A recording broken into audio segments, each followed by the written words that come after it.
Vamos falar um pouquinho da palavra do Senhor. Amém? Você está aqui para ouvir Deus falar? Que bom. A diferença talvez entre eu e você nesse momento é que eu tive que ouvir um pouquinho primeiro para poder transmitir para você. Mas é bom que a palavra fala comigo e também fala com você. Amém? Nós estamos vivendo um tempo onde a Bíblia diz que quando Jesus vier na glória, porventura encontrará fé na terra. Quando a Bíblia ensina isso, é porque na realidade o que a Bíblia está dizendo é que a fé ela vem pelo ouvir. Se vai haver escassez de fé, porque possivelmente haverá escassez da palavra. E nós temos que tomar muito cuidado para não ficar fazendo do púlpito um lugar de exibicionismo. E não ficar tentando inventar coisa que a Bíblia não diz que existe. Nós temos que olhar para a palavra de Deus e não atrapalharmos Deus. Nós não podemos acrescentar nada e retirar nada da palavra. E isso não é só acerca do que está escrito, mas também acerca daquilo que é ensinado. Quando nós olhamos os tempos atuais, nós estamos vivendo aparentemente um momento onde muitos desafios estão diante da igreja. Você está saindo agora de uma pandemia, onde se você não perdeu alguém da sua família, perdeu alguém do seu conhecimento. E essas pessoas, elas já estão em uma eternidade. Uma eternidade que ela é irrevogável. Pois quem uma vez morre salvo, para sempre salvo está. Mas quem uma vez morre perdido, para a eternidade perdido estará. E nós não podemos brincar com isso. E quando eu penso sobre esse tema, que fala sobre nós não termos muito tempo, é bem verdade que pensar em não ter muito tempo é saber que ainda tem um tempo, mas talvez um tempo muito pequeno. E é o interessante que a Bíblia, como as nossas irmãs cantaram, esse conjunto abençoado, sobre a contagem regressiva, a Bíblia já falava sobre isso.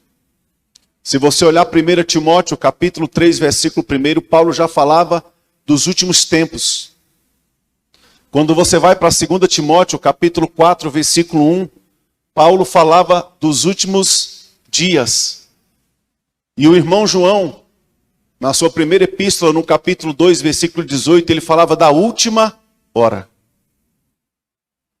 E quando a gente para olhar últimos tempos, últimos dias e a última hora, nós estamos de fato em uma contagem regressiva e que eu não sei se o culto termina aqui hoje.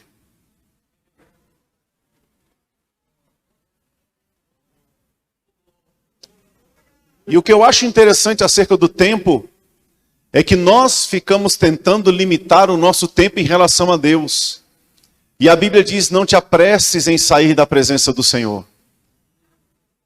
Eu acho interessante algumas pessoas que vêm para o culto e depois elas ficam reclamando que o culto demorou demais para terminar. Como que se o tempo dela para Deus fosse um tempo de esmola. Como que se Deus é que fosse o beneficiado por tê-la no culto. Faz um cálculo comigo, se você fosse assistir uma partida de futebol, o primeiro tempo é 45 minutos. Intervalo de 15 minutos, 1 hora. Com mais 45 minutos, 1 hora e 45. Sim? Suponhamos que essa partida termine empatada e é num campeonato onde tem a prorrogação. Aumenta 15 minutos no primeiro tempo, 5 minutos de intervalo, mais 15 minutos no segundo tempo. Um jogo que era para terminar com 1 hora e 45 minutos, já está indo para mais de 2 horas. Aí termina ainda empatado na prorrogação. Pelo regulamento, agora vai para os pênaltis. Qual é o fanático por futebol que assiste o primeiro tempo, espera o intervalo, assiste o segundo tempo, porque terminou 0-0, desliga a televisão e diz, não assisto mais porque já acabou o tempo no meu relógio. Eu não conheço ninguém, senhores. Agora no culto, se passar 5 minutos, já levanta e vai embora e diz que o Espírito de Deus não habita mais porque não cumpriu o horário. Fique tranquilo, nós vamos terminar na hora hoje. Não estou preparando você para virar vigília. Mas é só para você entender como é que nós já estamos vivendo a última hora. Muitas pessoas, elas não estão mais tendo prazer de se derramar na presença do Senhor. E quando a gente fala de última hora, e quando a gente fala da exiguidade do tempo, quando a gente fala da brevidade do tempo, quando a gente fala de um tempo em que ele é muito curto para a gente, é claro que esse tempo curto, a Bíblia nos remete a uma comparação, a uma analogia com aquilo que é a eternidade. Falta um poucochinho de tempo para que um dia nós possamos ver o nosso mestre face a face. Um dia uma pessoa virou para mim e disse: o inferno é aqui, porque aqui a gente sofre. Eu disse: é verdade. O inferno é aqui para o salvo. E aqui você sofre, você chora, passa problema, enfrenta enfermidade, recebe má notícia, alguém da sua família morre, você corre o risco de ficar desempregado, bater o carro, sofrer um acidente, pegar uma enfermidade, ou a enfermidade pegar você. Realmente aqui para a gente é como se fosse um inferno. É um lugar muito complicado de se viver. Mas aqui para o perdido é um céu. Aqui ele se alegra, sorri, ele pula, ele dança, ele faz festa. Mas vai chegar um dia, queridos, onde o negócio vai virar. E na eternidade, aqueles que aqui passaram como que por muito sofrimento, quase que parecido com o sofrimento no inferno, eles vão se alegrar para sempre no Senhor. E aqueles que aqui andaram fazendo muita festa, vão estar em sofrimento eterno. Eu quero ler um texto para você, mas antes de ler esse texto eu preciso contextualizar você. Sempre que falamos nos últimos tempos, nós falamos de algumas mensagens que elas têm uma conotação escatológica. E a palavra escatologia, ela vem da junção de duas palavras no grego, eschatos e logia, ou logos. A palavra logos significa palavra, estudo, sistema organizado de ideias, isso é logos.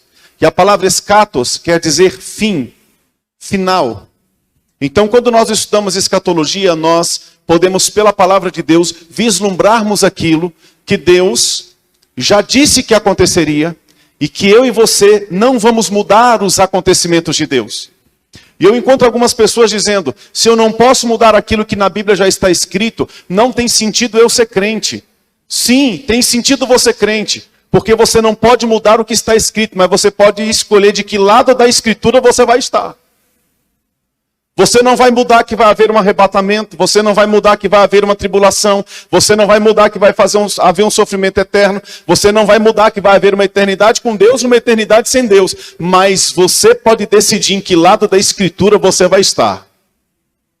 E quando nós olhamos para a escatologia bíblica, nós temos que tomar um certo cuidado, especialmente com o livro do Apocalipse. Porque o livro do Apocalipse, ele é um livro que o próprio João, no capítulo 1, ele diz: escreve as coisas que vistes, que são e as que hão de acontecer. Portanto, o livro de Apocalipse, ele trabalha dentro da linha do tempo, nos três tempos que nós conhecemos: passado, presente e futuro. Diga: passado, presente e futuro. Era verdade que João, quando ele escreveu o Apocalipse, aquilo que João falava como um presente para ele, um momento presente para ele, para nós hoje é passado. Mas João falava de um passado que na época dele já estava contido nas Escrituras. Ele falava das profecias, ele falava daquilo que Daniel havia falado, havia apontado, ele falava naquilo que os profetas menores, naquilo que Ezequiel havia apontado, em palavras escatológicas que aconteceriam, mas ele também falava de um contexto presente, tanto é que quando ele vai falar de Jesus, ele se refere a Jesus como aquele que tem os cabelos brancos como a neve, os olhos como chamas de fogo, seus pés como de latão reluzente, o seu rosto brilhava mais do que o sol à plena luz do dia. No seu peito tinha uma couraça de ouro. As pedras que representavam as tribos de Israel, que davam a ele autoridade sobre todo o seu povo. Ele olhava e ele via o próprio Cristo ressurreto. E o interessante é que no capítulo 1 ele vai falar sobre a contextualização do seu tempo. E ele vai mostrar para aquelas pessoas daquela época que o Apocalipse que ele estaria revelando não era um livro apenas para falar sobre algo preocupante, mas era um livro que falaria de consolo.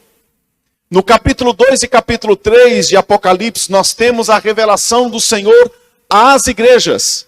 Entendendo que a revelação do Senhor não é apenas a uma igreja, mas quando nós olhamos as 7 cartas, a igreja de Éfeso, Esmirna, Sardes, Pérgamo, Filadélfia, Laodiceia e Tiatira. Quando nós olhamos essas 7 cartas, nós temos ali uma mensagem e uma informação para a igreja da atualidade. Eu não posso olhar a igreja de Éfeso e achar que era um problema de Éfeso. Eu preciso olhar a igreja de Éfeso e entender que alguns sintomas daquela igreja possivelmente estão hoje presentes na atualidade. Porque quando o Senhor fala, Ele não fala só com um povo. Quando o Senhor fala, Ele não fala com uma igreja de apenas um lugar. Ele fala com o seu povo, Ele fala com o seu rebanho. Ele fala com a igreja no setor Penorte, Ele fala com a igreja na Bahia, Ele fala com a igreja lá no Rio Grande do Norte, Ele fala com a igreja no Brasil, Ele fala com a igreja no mundo. Ele olha, Ele não vê denominações, Ele vê o seu povo na terra. Então, quando eu leio as cartas às 7 igrejas, na realidade eu estou lendo 7 partes de uma única carta, que é a mensagem que Ele traz para nós hoje. E em uma dessas cartas, especialmente a igreja de Sardes, ele manda a igreja tomar cuidado. Ele fala para a igreja estar atenta. E em algumas dessas cartas ele diz, guarda o que você tem para que ninguém tome a sua coroa. Quando nós pensamos na brevidade do tempo, nós pensamos em um momento onde parece que não dá para arrumar mais muita coisa. Se você sabe que o culto começa às 19 horas, e você sabe que você precisa estar na igreja às 19 horas. Quando der 18h30, você já sabe que não dá para fazer mais nada, a não ser entrar no teu carro e vir para a igreja. Se banhou, banhou, se comeu, comeu, se deu para arrumar o cabelo, arrumou, se deu para ajeitar alguma coisa, ajeitou, se deu para organizar a casa, organizou, se não deu, não deu e acabou, entra no carro e vai embora. É assim ou não é? Agora o interessante é que a igreja, ela não é convidada para viver uma vida de qualidade na última hora. Nem no último dia, nem nos últimos tempos. O Senhor convida a igreja para viver um tempo de qualidade enquanto vida ela tiver nessa terra. Talvez seja essa a razão do porquê Ele não disse nem o dia nem a hora. Eu acho que o Senhor pensou assim, vai ter um povo na terra chamado brasileiro, que corre o risco de deixar tudo para a última hora. Porque se disser que a declaração de imposto de renda termina hoje à meia-noite, 11 horas e 59 minutos, tem gente entrando na internet. Aí Deus olhou e disse, quer saber de uma coisa? Para não correr risco, eu não vou dizer nem o dia nem a hora, porque o que vai ter gente indo para a igreja, faltando 2 minutos para querer acertar a vida. Por isso que Deus não trabalha com interesseiros. Deus trabalha com interessados em salvação.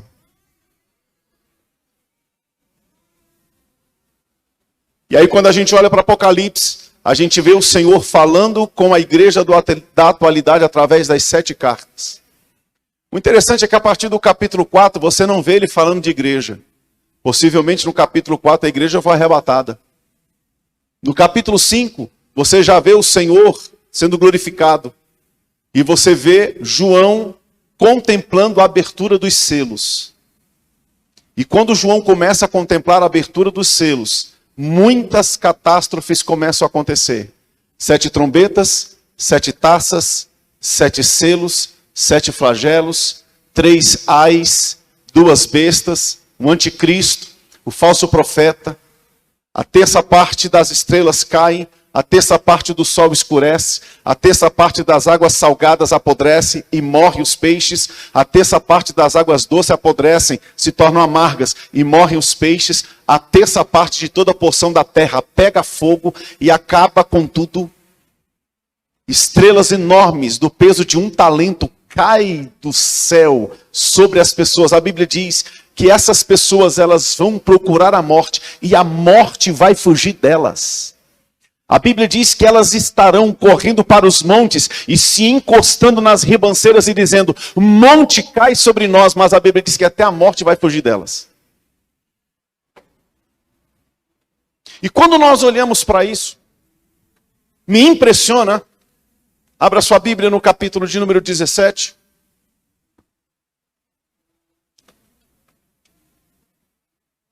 Que existe aqui um parêntese. Existe aqui um momento em que João, parece que ele para de relatar aquilo que ele estava vendo e contemplando. E de repente, João começa aqui a escrever através de um espírito de profecia. E é como que se ele abrisse um parêntese, tanto é que na minha Bíblia, inclusive, há um parêntese, no versículo de número 15, do capítulo 16 de Apocalipse. No capítulo 16, versículo 15, abre-se um parêntese, e parece que João interrompe a escritura do relato daquilo que ele via, e de repente Deus começa a tomá-lo com uma mensagem para a nossa atualidade. E então ele começa a dizer assim, por que é uma mensagem para a nossa atualidade? Porque se você olha o tempo em que João escreve isso, ele escreve num tempo onde para aquelas pessoas isso não tinha sentido. As pessoas estavam perdidas, as pessoas estavam completamente desanimadas, completamente influenciadas por Satanás, entregues ao mundo, entregues ao pecado, entregues à destruição. Então o que ele fala aqui, ele não fala para aquelas pessoas, ele fala uma palavra inspirada para o nosso tempo. E ele diz assim, eis que venho como o ladrão. Eis que venho como vem o ladrão. Já não é mais João falando alguma coisa.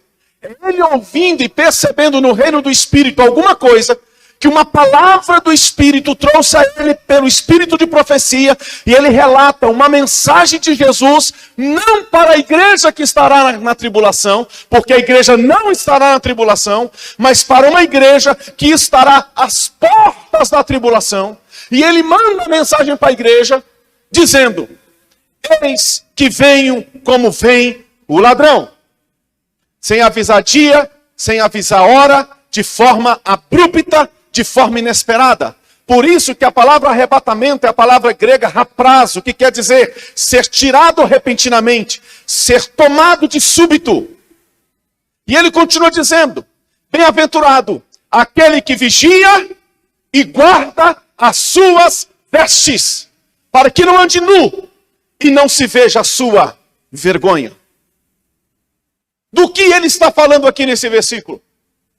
Ele fala de duas características que estará agindo no tempo pré-arrebatamento da igreja. Nos momentos que vão anteceder o arrebatamento, ele fala que duas coisas vão estar acontecendo nesse tempo. A primeira é que muitos vão começar a perder a capacidade de vigiar. Por favor, preste atenção e olhe para mim. E a segunda coisa é que ao perderem a capacidade de vigiar, eles vão começar a ser desprovidos de uma proteção, desprovidos de uma vestimenta, desprovidos de uma roupagem, e isso vai colocá-los em nudez. E isso caracteriza a exclusão deles daquilo que o Senhor tem para eles. Você já parou para pensar que o interessante é que quando Deus cria Adão e Eva, Deus não veste Adão e Eva, mas quando Deus cria Adão e Eva, Deus os cria nus. E a própria Bíblia diz que Adão e Eva estavam nus e não se envergonhavam. Mas de repente há um momento em que Deus começa a procurar Adão e não o encontra. E quando Deus encontra Adão e pergunta para ele onde você está, Adão disse, eu estou aqui escondido. Deus pergunta, por que você se escondeu, Adão? Ele diz, porque eu estava nu. E Deus diz para ele, quem te fez saber que estava nu? Comeste da árvore que eu disse para não comer? Então nós podemos entender que existe uma glória que revestiu o homem.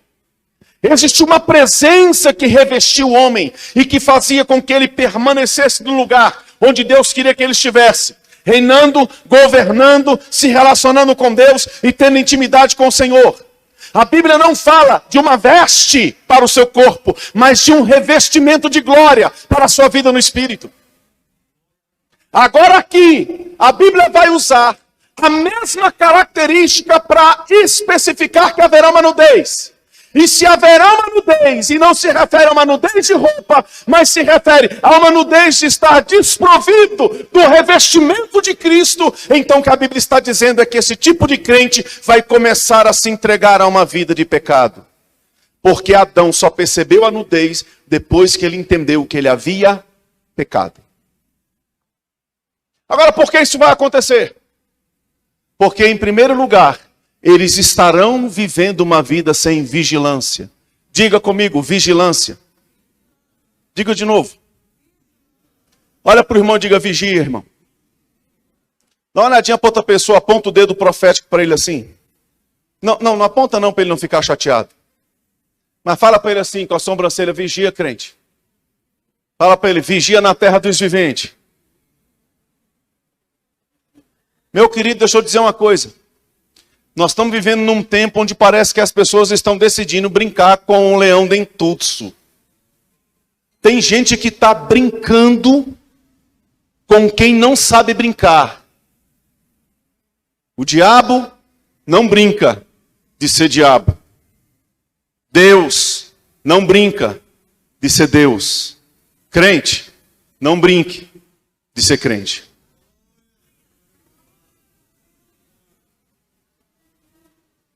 Eu nunca vi tanto crente sem vigilância na internet como nesses últimos tempos.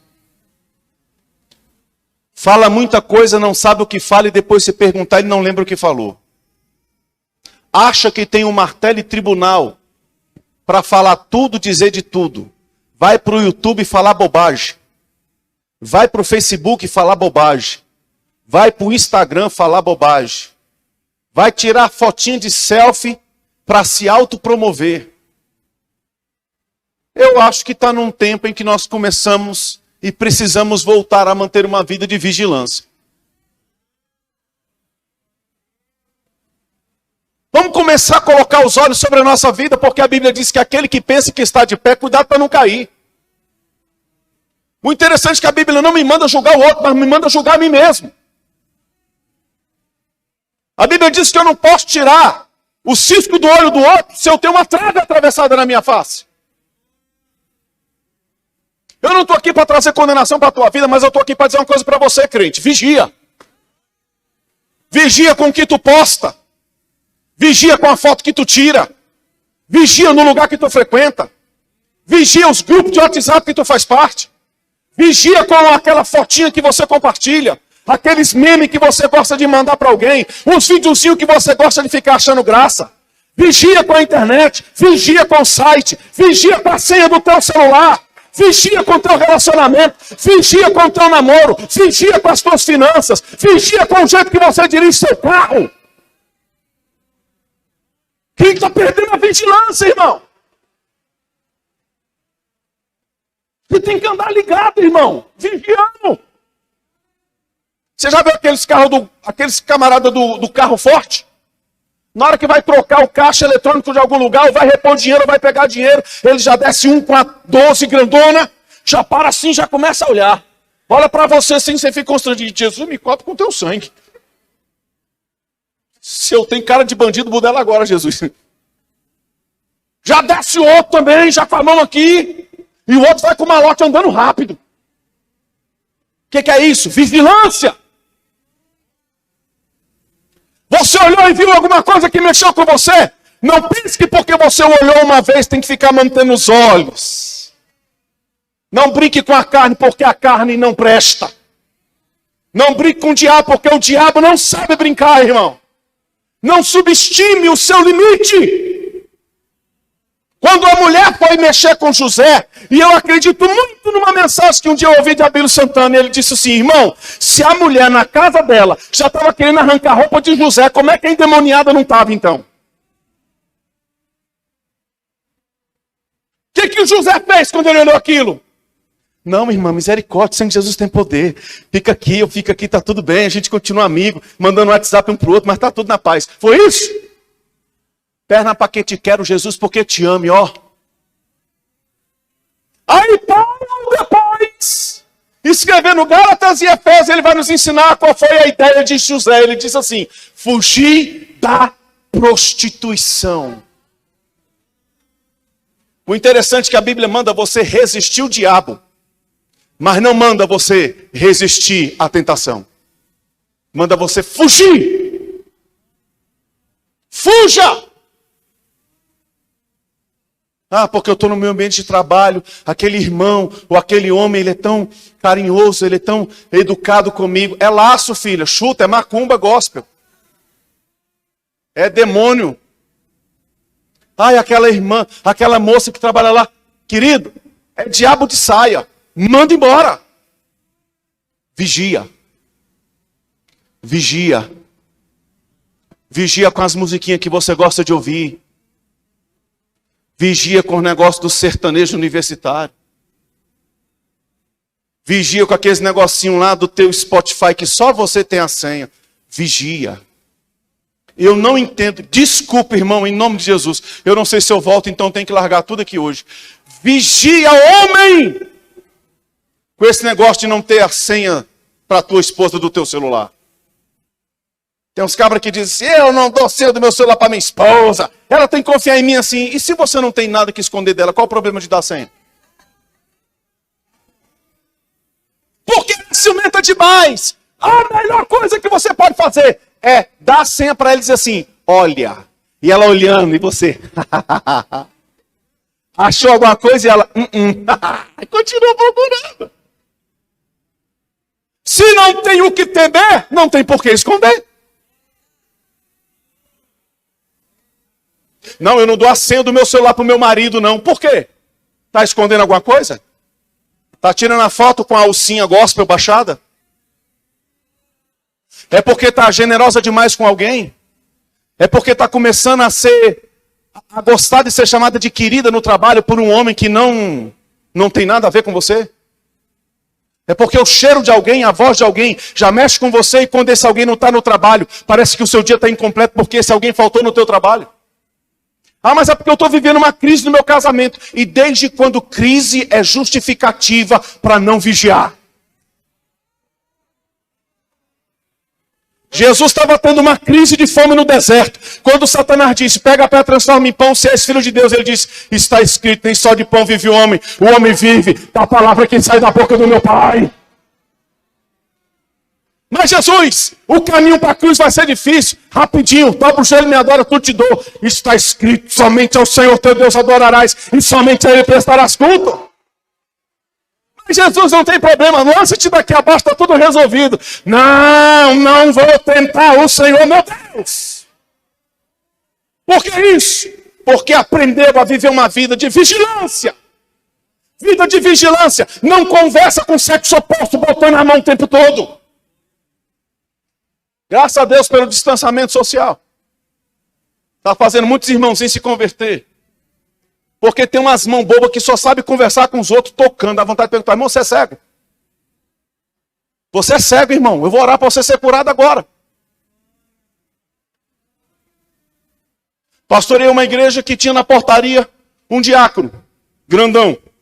E tinha um outro, que não era muito convertido. E um dia o diácono grandão parou na porta da igreja e foi no estacionamento estacionar o carro e a esposa desceu. E o irmão estava aqui olhando para dentro da igreja. Quando ele olha e vê a esposa do diácono grandão, que foi lá deixar o carro no estacionamento, chegar, ele olha e disse, irmã, a irmã está sensacional. Rapaz, quando ele terminou de falar isso, quem é que chega? A montanha do Sinai. A arca de Noé. O Golias derrubado. Só pegou no ombro da coitada da irmã, botou para trás, virou para o diácono na portaria e disse, eu, irmão, como é que eu estou hoje? Rapaz, está faltando uns cabras desses mais dentro da igreja. Para pegar o celular da esposa e dizer, irmão, você está querendo aconselhamento com a minha esposa? Para falar comigo. Vamos marcar para nós emendar os bigodes e conversar cara a cara.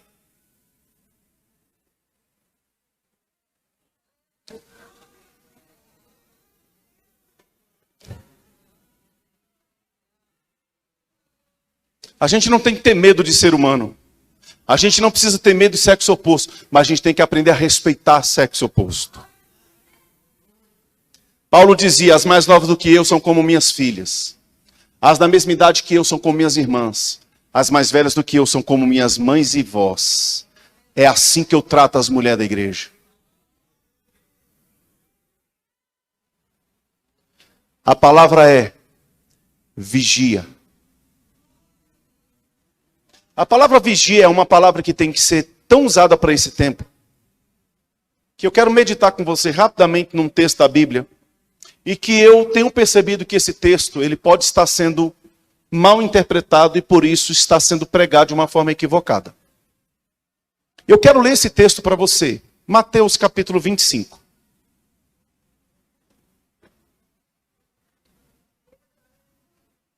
Diga, Deus é bom. Mateus capítulo 25. O meu irmão do telão já colocou lá, se você quiser, pode só acompanhar a leitura, a gente vai acompanhar que está no telão. Olha só o que diz a Bíblia. Então, o reino dos céus será semelhante a quantas virgens? 10 virgens. Tomando as suas lâmpadas, saíram a encontrar-se com quem? Com o noivo. Presta atenção na leitura. Verso 2. 5 delas eram nécias, loucas, esclerosadas, malucas, carnais, sem vigilância. E 5 prudentes, sábias, vigilantes. Verso 3. As nécias, ao tomarem as suas lâmpadas, não levaram consigo o quê? Diga, não levaram azeite. Diga de novo. Mais uma vez. Para não esquecer.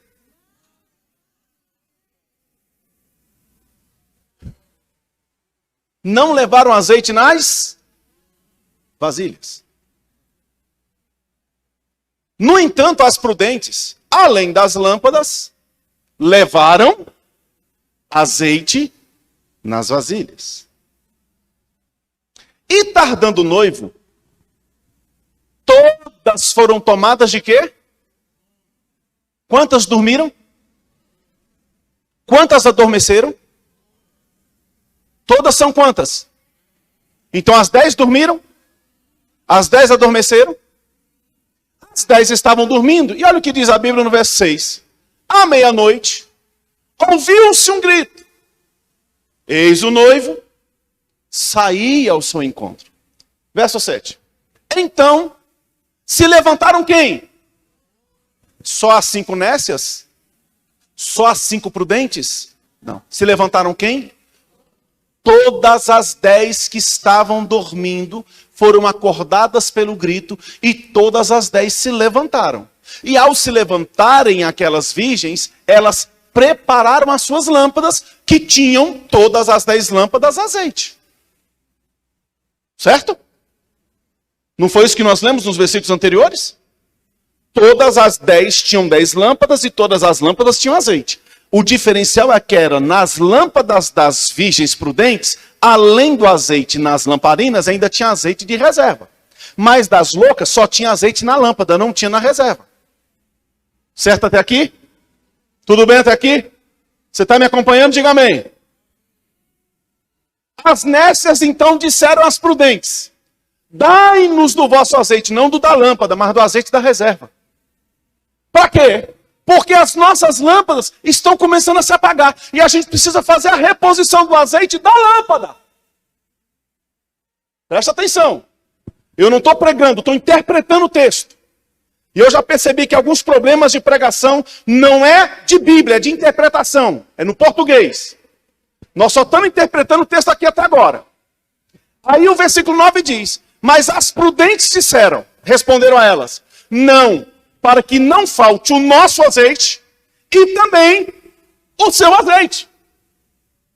Então, se eu pegar da minha reserva e dar para você, eu vou te abastecer agora. O meu também está acabando, porque nós estamos andando no mesmo tempo. Então, eu também vou colocar no meu. Mas se a caminhada for mais longa, acaba o teu e acaba o meu. Porque a minha reserva só é bom para mim. Eu não posso dividir ela com você. Vai acabar para nós duas. Esse é o raciocínio do texto. Aí o versículo 9 diz: ide antes aos que vendem e comprai. Então, tinha tempo para vender? Tinha tempo para comprar? E elas de madrugada foram ao 10. E saindo elas para comprar, o que aconteceu? Chegou o noivo. Então elas foram. Ai meu Deus, vamos no Atacadão Oliveira 24 horas. Vamos lá comprar azeite. E elas foram. Só que enquanto elas foram, quem chegou? O noivo. Escuta. Quando elas foram comprar azeite, quem chegou? O noivo. O restante do versículo diz: e as que estavam apercebidas, isso quer dizer, aquelas que tinham azeite na lâmpada e o brilho da candeia, mas tinham azeite de reserva, eram as apercebidas. Elas então entraram nas bodas, isso quer dizer, entraram no casamento. Continua. E fechou-se quem? A porta. 5 estão aonde? As doidas, as nércias. Foram no Atacadão Oliveira. Fazer o quê? Comprar. Compraram. Compraram. Tanto é que voltaram. Olha lá o que diz a Bíblia. Mais tarde chegou quem? Me ajuda a pregar. Mais tarde chegou quem? As virgens quem? As doidonas. Só as malucas. Chegaram.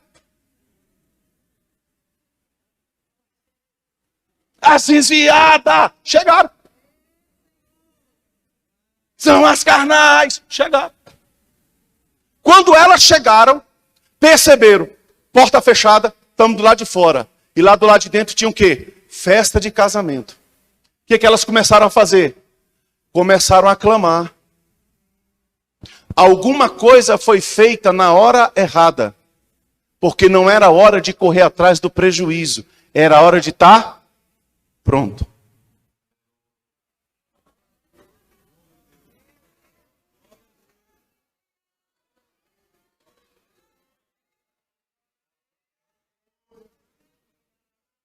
Senhor! Senhor! Olha de que chamava ele. Senhor! Oh Deus! Oh poderoso, lembra de mim? Eu expulsei. Eu orei. Eu preguei. Enchi coral. Evangelizei. Uma dessas que está aí dentro. Foi eu que ajudei, inclusive, a melhorar a luz dela, da lâmpada. Mas agora eu estou de fora, Senhor. Abri a porta. Olha só o que diz o versículo seguinte. Mas ele respondeu, em verdade. Eu digo uma coisa para você, não precisava nem dizer em verdade. Só dele falar já era verdade. Mas ele ainda diz, eu que sou a verdade, vou te dizer uma verdade. Eu não te conheço. Meu Deus. 13. Vigiai, pois, porque não sabeis o dia e nem a hora. O que a gente aprende nesse texto? Em primeiro lugar, o que esse texto não fala? Primeiro, ele não fala que as 5 virgens que foram para o casamento é a igreja. Ele não fala isso. Segunda coisa que esse texto não fala, que de fato existe a teoria dos 50%. 50% vai, 50% fica. Porque se tu estiver dormindo com a tua esposa, tem aqueles que usam o texto. 2 estarão na cama. Um será levado e o outro será deixado. E de vez em quando eu cria assim, eu ia dormir, eu olhava para minha esposa e dizia, vigia. Porque se 2 vai dormir e 1 vai, eu garanto que estou. O texto não fala isso. O texto não compara as 10 virgens com a igreja. Porque Deus não casa com 10. Ele não tem 10 noivas. Deus não casa com 5. Porque ele não leva só metade da noiva. Quem aqui casou com a mulher só da cintura para baixo? Quem aqui casou com a mulher só do lado direito? A esposa do pastor? Posso tomá-la como exemplo? Pastorzão, é só o lado esquerdo porque está com a aliança que é seu? É todinha sua, não é?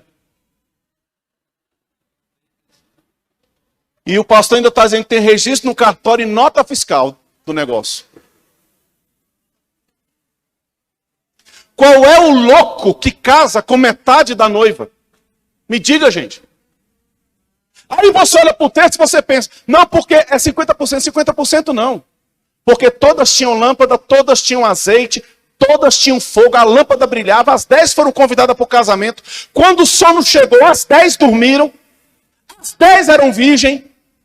Quando tocou-se A voz dizendo, eis o noivo, que muitos dizem que é a trombeta do arrebatamento. As 10 ouviram, não foi só as prudentes. As doidas também ouviram.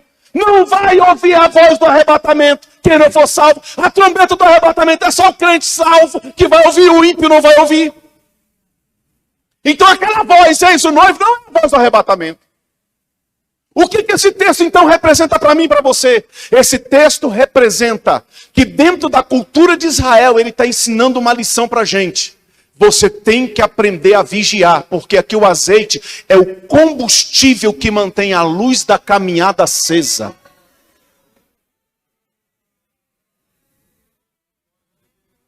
O interessante é que o noivo voltou à meia-noite. A ideia era, não tem hora para voltar e pode ser que volte de noite, mas ele tem que encontrar você com a tua luz brilhando. Para você não se perder no caminho. Para você não desanimar na jornada. Para você de repente não ir para um lugar que não é o lugar que ele tem para você. Essas 10 virgens, elas não representam a igreja, elas nos dão uma lição para a igreja. E qual é a lição que ela dá para a igreja? Vigia, porque você não sabe quanto tempo você ainda tem que caminhar, mas ter azeite de prontidão para iluminar o caminho, porque lâmpada para os meus pés é a tua palavra, e luz para o meu caminho. Quanto mais disso você tiver para manter uma vida de vigilância, quem vigia não é crente só 5 anos, é 5, 10, 15, 20, 30, 40, 50, 60, 70, 100, 200 anos. Se vivesse 1000 anos na terra, era 1000 anos servindo Jesus. Eu fico indignado com os crentes mais de certa idade de evangelho, que vê um novo convertido alegre pulando na igreja. Ele fica olhando dizendo, eita, aqui eu também já fui assim. Quer ver daqui a 15 anos como é que vai estar?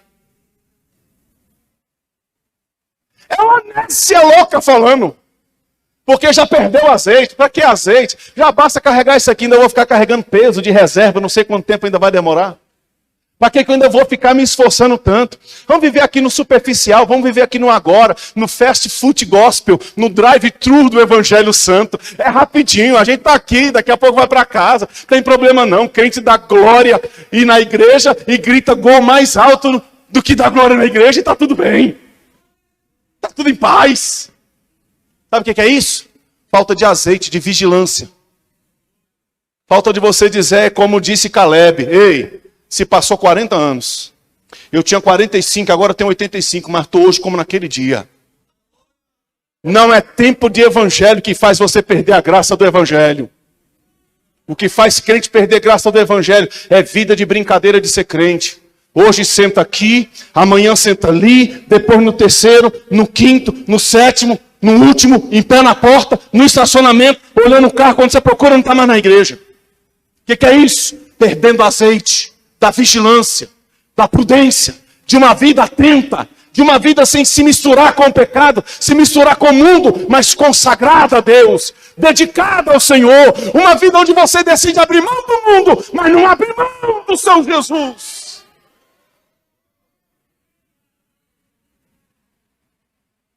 Eu sei que na Bíblia o Espírito Santo também é visto como a simbologia do azeite. Mas nesse texto é a prontidão que a gente aprende como uma mensagem para o nosso tempo hoje.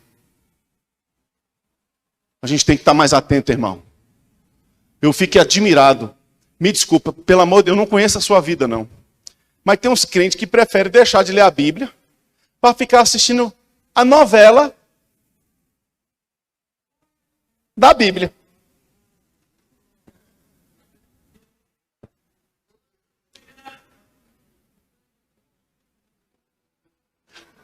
Ah, irmão, eu não tive na doutrina. Pastor, estava no monte com Moisés. Não podia perder, pastor. Eu estava lá e eu... Ah, pastor, como eu tenho crescido aprendendo a Bíblia na novela da Record. Que vergonha. Que vergonha. Que vergonha. Que vergonha. Que vergonha quando eu vejo um crente fugindo dos testemunhos de Jeová. Alguém bate na porta, ele olha no domingo de manhã pela fresta da janela. Jesus, me cobre quando eu... Vai, cala a boca.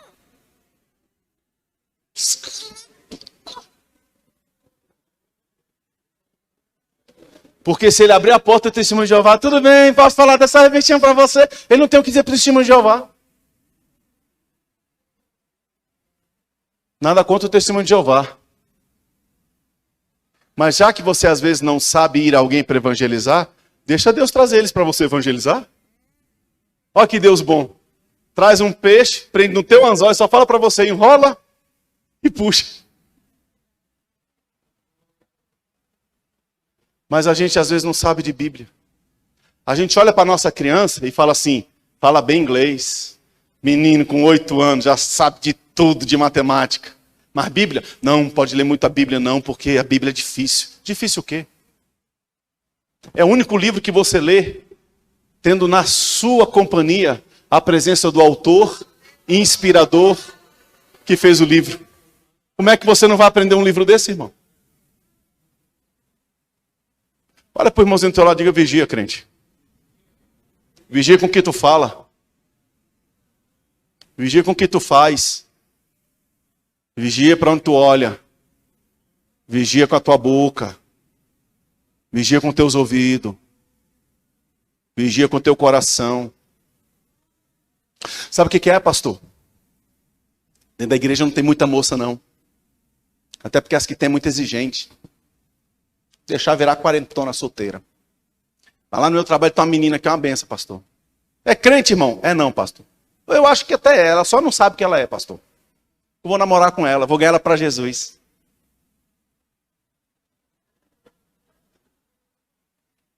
Eu não sabia que namoro era método evangelístico.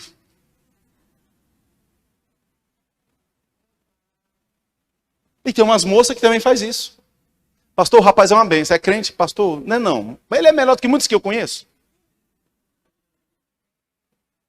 Aí você mesmo se condena, porque você deveria pensar assim, rapaz, se na minha concepção, dentro da igreja está difícil, é fora que eu vou achar?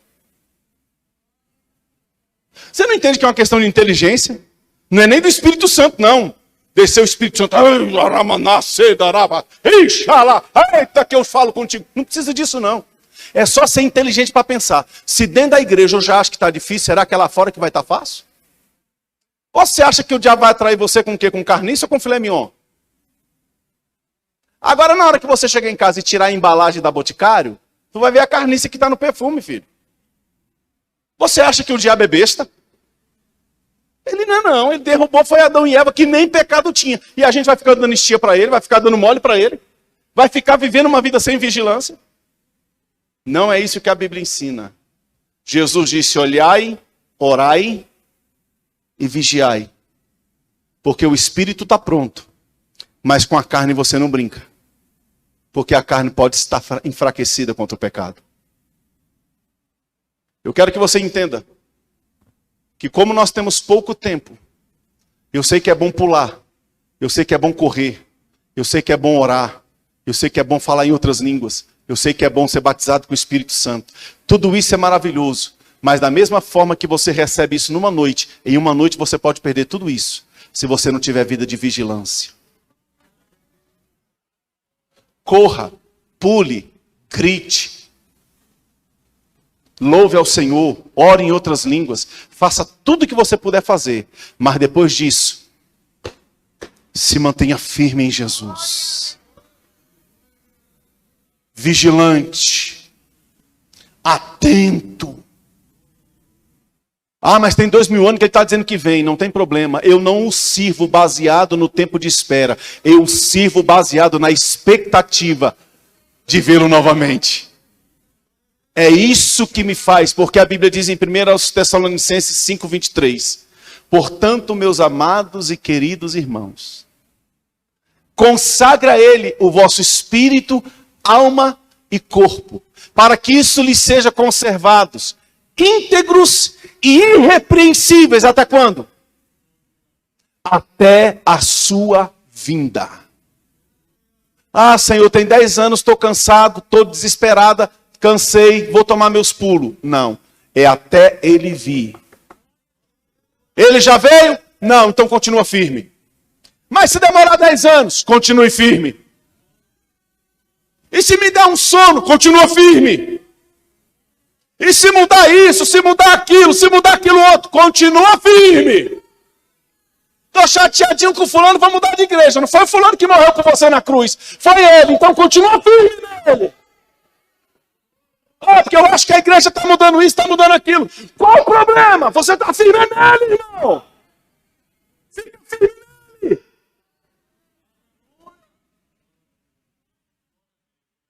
Então já parou para pensar? Eu viajo para um monte de agenda, fico 20 dias fora, aí a minha esposa em casa, de repente eu chego na sala da minha casa, olha o cara sentado. Ô macho, quem é você? Eu sou reserva. Reserva de quem, Satanás? Demônio de causa. Aí a minha esposa vem, não, porque eu cansei de esperar você. Tomei outro. Lindo. Eu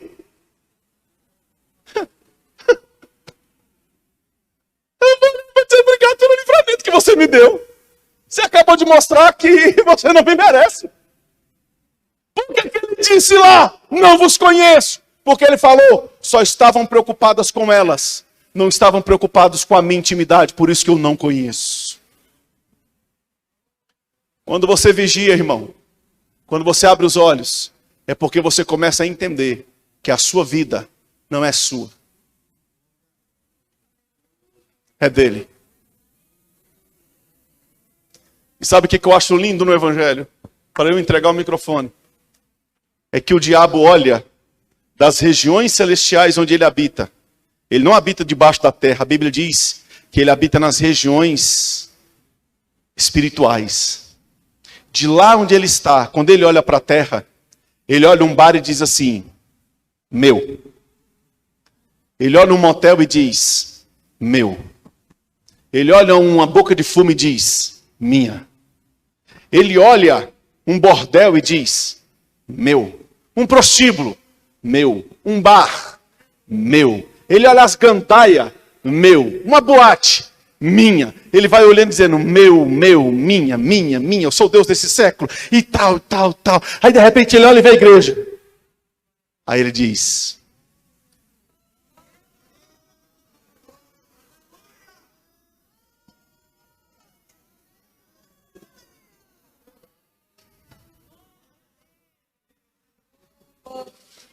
ele tenta se confortar com o que ele tem, com bar, com um monte de coisa, com motel, com vida doida. Mas ele olha a igreja e ele não pode dizer minha, ele tem que dizer.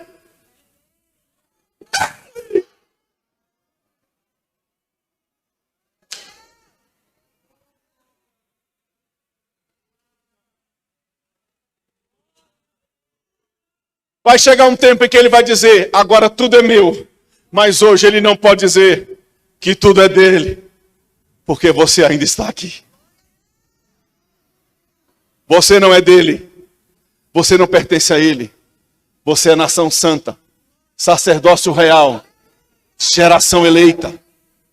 Povo de exclusividade de Deus. Chamado para proclamar as virtudes daquele que tirou das trevas para a sua maravilhosa luz. Você não é dele. Você pertence ao Senhor.